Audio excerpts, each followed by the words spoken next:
एक professional singer बनने के लिए स्वर को पहचानना बहुत ज़रूरी है और स्वर को पहचानने के लिए कान का ट्रेंड होना बहुत ज़रूरी है। अगर आप एक प्रोफेशनल सिंगर बनना चाहते हो, तो ये वीडियो आपके लिए है, क्योंकि मैं आज बताने वाला हूँ कि स्वर को आसानी से कैसे पहचाना जाए। तो वीडियो को एंड तक देखिएगा, स्किप मत कीजिएगा और चैनल को सब्सक्राइब कीजिएगा। नमस्ते दोस्तों, मैं हूँ रुद्रा। रुद्राज म्यूजिक क्लासेस में आप सबका स्वागत है।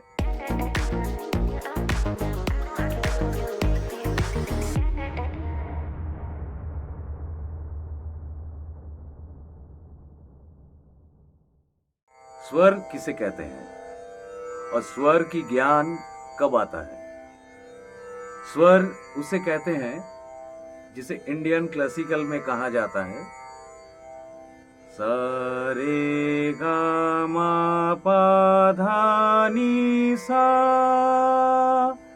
सा नी धा पा मा गा रे सा। ये स्वर है और स्वर का ज्ञान जब आपको आ जाता है तब आप कोई भी गाना आसानी से सुर में गा लोगे। अगर कहीं बेसुरा हो भी जाए तो आप खुद समझ जाओगे कहां पे बेसुरा हुआ है। इसे कहते हैं स्वर का ज्ञान। और इस ज्ञान को प्राप्त करने के लिए आपको आपकी कान को ट्रेन करना है। तो कान को किस तरह से ट्रेन करना है? उसके लिए आपको सुनना ज्यादा है और गाना कम कर देना है। पिछली वीडियो में मैंने कहा था कि गाना कम गाइए और सुनिए ज्यादा। आप जितना सुनोगे उतना ज्यादा आपका कान ट्रेंड होगा। तो गाना गाने के लिए यह ट्रेनिंग बहुत जरूरी है। तो आज मैं कुछ ऐसा टिप्स आपको देने वाला हूं। उसके लिए आप तैयार रहिए। और आपके पास अगर हारमोनियम हो या कोई तानपुरा हो, अगर नहीं हो तो कोई प्रॉब्लम नहीं है। आजकल मोबाइल में एप्लीकेशन बहुत आ चुका है, हारमोनियम का हो या पियानो का हो या तानपुरा का हो। आप डाउनलोड कर लीजिए। मैं डाउनलोड लिंक डिस्क्रिप्शन में दे दूंगा, वहां से भी आप डाउनलोड कर सकते हो। तो आप कोई भी एक जो आपको सपोर्ट देगा, जो आपका रेफरेंस बनेगा, हारमोनियम हो, तानपुरा हो, एप्लीकेशन हो, कुछ भी ले लीजिए। लेने के बाद आधा घंटा आपको जो करना है वो मैं दिखाऊंगा लाइव। आधा घंटा आपको करना है। आप जैसे खाते हो, पीते हो, सोते हो, अपने काम पे जाते हो, हर चीज में समय देते हो। तो सुर को पहचानने के लिए आपको समय देना पड़ेगा। आप पहले आधा घंटा दीजिए, फिर आप देखिए किस तरह से इंप्रूव होता है। तो मैं जाऊंगा अभी हारमोनियम पे। तो मेरे पास अभी कीबोर्ड है, मैं कीबोर्ड से दिखाऊंगा आपको। तो आप अगर आपके पास हारमोनियम हो या एप्लीकेशन हो, खोल लीजिए और मैं जो दिखा रहा हूं आप फॉलो कीजिए। दोस्तों, मैं आ गया हूं मेरे कीबोर्ड पर। अगर आपके पास हारमोनियम हो या कोई भी एप्लीकेशन हो तो आप खोल लीजिए और ध्यान से देखिए किस तरह से आपको प्रैक्टिस करनी है। तो आपका जो स्केल होगा वो होगा सी, मतलब यहां से सी। क्यों? क्योंकि इंडियन क्लासिकल में हम जैसे कहते हैं कि सा रे गा मा पा धा नी सा, उस तरह वेस्टर्न क्लासिकल में इसे कहते हैं C D E F G A B C. इसीलिए हमारा स्केल होगा जो वो है सी। हम सी से प्रैक्टिस करेंगे और खाली ये जो सफेद नोट है इसी में ही प्रैक्टिस करेंगे। इसे कहते हैं शुद्ध नोट। तो इस शुद्ध नोट में हम प्रैक्टिस करेंगे। बाद में आते हैं इस ब्लैक नोट में, इसका भी हम बताएंगे वीडियो में। आप ध्यान से देखिएगा कि ये सफेद जो नोट है इसी में हम प्रैक्टिस करेंगे। तो पहले जो प्रैक्टिस जब से आप शुरू करेंगे, शुरू होगा आपका ये सा से। 7 दिन तक खाली ये सा ही आपको प्रैक्टिस करना है। तो किस तरह से आपको प्रैक्टिस करनी है सा को? जैसे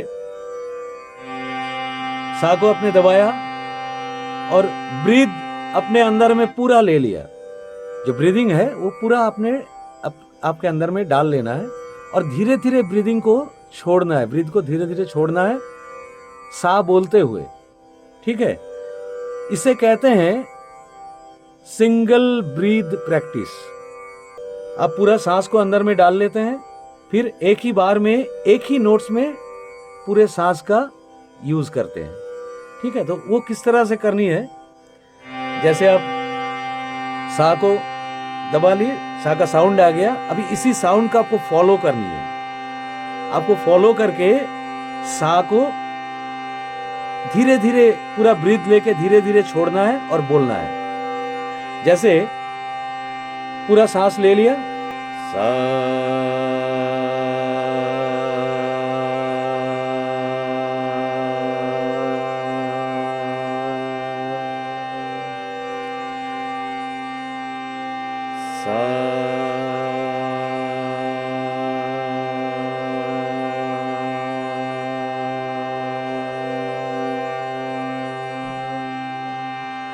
इस तरह से आधा घंटा खाली आपको सा ही करना है। ये वाला जो नोट है ये अभी नहीं, 7 दिन तक आप खाली सा करेंगे, क्योंकि 7 दिन में सा थोड़ा बहुत आपके गले में बैठ जाएगा। आपके गले में सा अगर बैठ गया तो ये जो नोट्स है इसे करने में बाद में बहुत आसानी होगी। तो 7 दिन तक आपको क्या करने है, आपको सा करनी है। सा के बाद 7 दिन के बाद आप पूरा सा से सा तक, सा रे गा मा पा धा नी सा, सा नी धा पा मा गा रे सा, असेंडिंग डिसेंडिंग प्रोसेस सेम रहेगा। जिस तरह से आप पूरा ब्रीथ को ले लेते हैं, फिर धीरे धीरे एक नोट्स के ऊपर पूरा ब्रीथ को छोड़ेंगे, फिर से सांस लेंगे, फिर दूसरी नोट को करेंगे। ठीक है, इस तरह से आपको सा से सा तक और इस सा से इस सा तक। तो मैं थोड़ा दिखा रहा हूं आपको, मैं कम करके दिखा रहा हूं सांस को, क्योंकि वीडियो बहुत लंबा हो जाएगा। आपको जो करना है, आपको भर के सांस लेना है और धीरे धीरे छोड़ना है, जितना लॉन्ग टाइम हो सके आप सा को बोल सके। इसमें क्या होगा, आपका जो ब्रीदिंग कैपेसिटी वो बढ़ जाएगा। तो किस तरह से करनी है,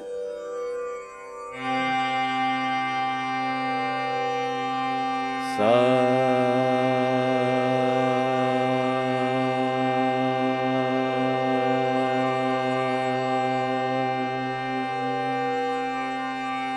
रे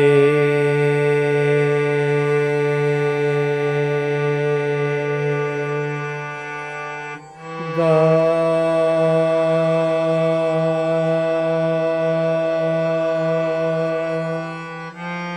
मा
और लॉन्ग टाइम आपको रखना पड़ेगा।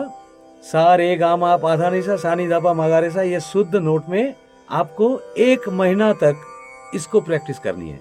1 हफ्ता ये हो गया, और 1 महीना तक आपको 30 डेज यहाँ से यहाँ तक, यहाँ से यहाँ तक शुद्ध नोट को फॉलो करके एकदम सुर में आपको आवाज निकलना है। फिर आता है ये ब्लैक नोट। ये ब्लैक नोट क्या होता है? ये जैसे शुद्ध हो गया, ये ब्लैक नोट होता है कोमल और तीव्र। ये 2 होता है कोमल, ये 2 होता है कोमल। ये जो होता है ये ब्लैक नोट, ये होता है तीव्र। तो ठीक है, तो कोमल और तीव्र कैसे होता है और इस नोट को किस नाम से जाना जाता है? जैसे मान लीजिए कि ये सा रे, तो सा रे के बीच में एक ब्लैक नोट है। सा और रे के बीच में एक ब्लैक नोट है, इसे कहते हैं कोमल रे। सा रे कोमल रे। और रे और गा के बीच में एक ब्लैक नोट है, तो इसे कहते हैं कोमल गा। रे से पहले जो ब्लैक नोट है उसे कोमल रे, और गा से पहले जो ब्लैक नोट है उसे कहते हैं कोमल गा। फिर आता है गा मा, और गा मा के बीच में कोई ब्लैक नोट नहीं है। मतलब गा के बाद मा हो रहा है, मा के बाद आ रहा है ये ब्लैक नोट, तो इसे कहते हैं तीव्र मा। मा के बाद जो ब्लैक नोट आता है उसे कहते हैं तीव्र मा। फिर आता है पा। पा सा के जैसा एक इंडिपेंडेंट नोट है, इसका कोई रिलेटिव नोट नहीं है। सा जैसे सा का कोई रिलेटिव नोट नहीं है, उसी तरह पा का भी कोई रिलेटिव नोट नहीं है। फिर शुरू होता है यहां से पा धा। पा धा के बीच में एक नोट है ब्लैक नोट, तो इस ब्लैक नोट को कहते हैं कोमल धा, क्योंकि ये धा से पहले है। फिर धा और नी के बीच में एक ब्लैक नोट आता है, धा नी। धा और नी के बीच में एक ब्लैक नोट आता है, तो इसे कहते हैं कोमल नी। नी से पहले कोमल नी। फिर आता है सा। सा इंडिपेंडेंट नोट है, इसका कोई कोमल या कोई तीव्रमा नहीं होता है। ठीक है, तो सेकंड जो प्रैक्टिस आपको करनी है वो है, जैसे आप 7 दिन ये कर ली, 1 महीना तक ये कर लिया 30 डेज, बीच में गैप नहीं होना चाहिए। जिस तरह से आप काम करते हो, खाते हो, सोते हो, पीते हो, घूमते हो, उसी तरह इस पे भी आपको टाइम देना पड़ेगा थोड़ा बहुत। आप जितना समय दोगे उतनी जल्दी आप इसे सीख पाओगे। तो फिर क्या करनी है? ये तो हो गया सारेगामा पाधा निसा शुद्ध नोट में। फिर आता है कोमल और तीव्र नोट में। वो कैसे होता है? वो होगा यही से शुरू होगा, सा से। सा रे गा मा धा नी सा। यहाँ पर पा नहीं आएगा क्योंकि पा का कोई इंडिपेंडेंट नोट है, पा का कोई रिलेटिव नोट नहीं है। तो आता है यहां से सा रे गा मा धा नी सा। तो इसे किस तरह से करनी है? आफ्टर 30 डेज फ्रॉम दिस, तो यहां से आपको यहां से शुरू करनी है, सा से। तरीका से एकदम सेम होगा, सिंगल ब्रीथ प्रैक्टिस। पूरा सांस को आप अंदर डाल लिए, फिर उसके बाद धीरे धीरे सांस को छोड़ना इसी में। तो जब ये कीजिएगा तब इसको भी कीजिएगा। ये जो शुद्ध नोट है, पहले मानिए कि आप आधा घंटा बैठ रहे हैं, तो आप 15 मिनट ये कर लिया, शुद्ध में कर लिया। फिर उसके बाद बाकी जो 15 मिनट बचेगा उसको आप ये करना है। तो ये किस तरह से करना है? सा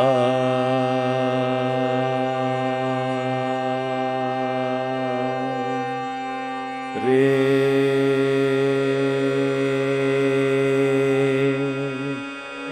गा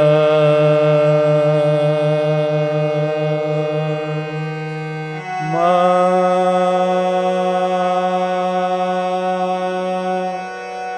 धा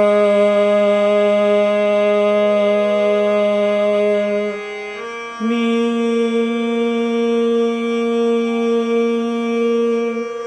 सा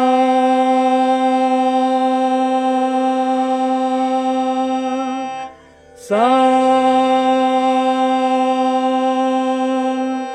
नी